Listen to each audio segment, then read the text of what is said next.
বৈষম্য বিরোধী ছাত্র আন্দোলনের অনশনের আরো খবর জানাতে যুক্ত হচ্ছেন আকরাম হোসেন। আকরাম, ছাত্র আন্দোলনের নেতৃবৃন্দ কি বলছেন? ধন্যবাদ তারিয়া। আপনি যেমনটি বলছিলেন, আজকে সকাল 11টার দিকে বৈষম্য বিরোধী ছাত্র আন্দোলনের একটা বিক্ষোভ সমাবেশ ছিল চট্টগ্রাম প্রেস ক্লাবের সামনে। সেখানে আসলে তারা এই বিক্ষোভ সমাবেশটি করেছিল শেখ হাসিনা সহ তাদের দোসরদের বিচারের দাবিতে, ফাঁসির দাবিতে এই বিক্ষোভ সমাবেশের ডাক দিয়েছিল।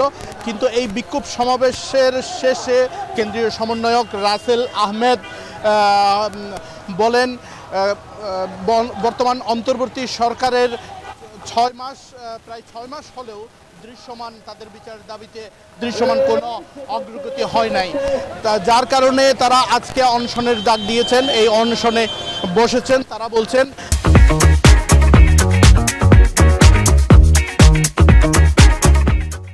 যতক্ষণ পর্যন্ত সরকারের পক্ষ থেকে এই গণহত্যায় জড়িতদের বিচারের দাবিতে সুনির্দিষ্ট রোডম্যাপ ঘোষণা করা হবে না, ততক্ষণ পর্যন্ত তাদের অনশন চলবে বলে জানিয়েছেন। আপনারা দেখতে পাচ্ছেন বৈষম্য বিরোধী ছাত্র আন্দোলনের নেতাকর্মীরা কিন্তু প্রেস ক্লাবের সামনে সড়কে বসে পড়েছেন। তারা সকাল 11টা থেকে বিক্ষোভ মিছিল শুরু হওয়ার পর থেকেই কিন্তু বিক্ষোভ মিছিল শেষে তারা এই রাস্তায় অনশন কর্মসূচিতে যোগ দেন। অনশন কর্মসূচিতে তারা একের পর এক বক্তব্য রাখেন।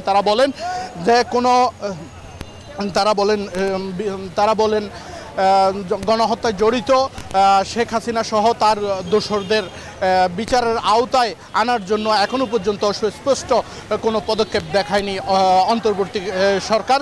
সেই জন্য তারা সরকারের কাছে দাবি জানান দ্রুত সময়ের মধ্যে সুনির্দিষ্ট পদক্ষেপ দেখালে তারপর তারা অনশন ভাঙবেন। এখন পর্যন্ত আমার কাছে ছিল অনশন কর্মসূচি থেকে সর্বশেষ অবস্থা।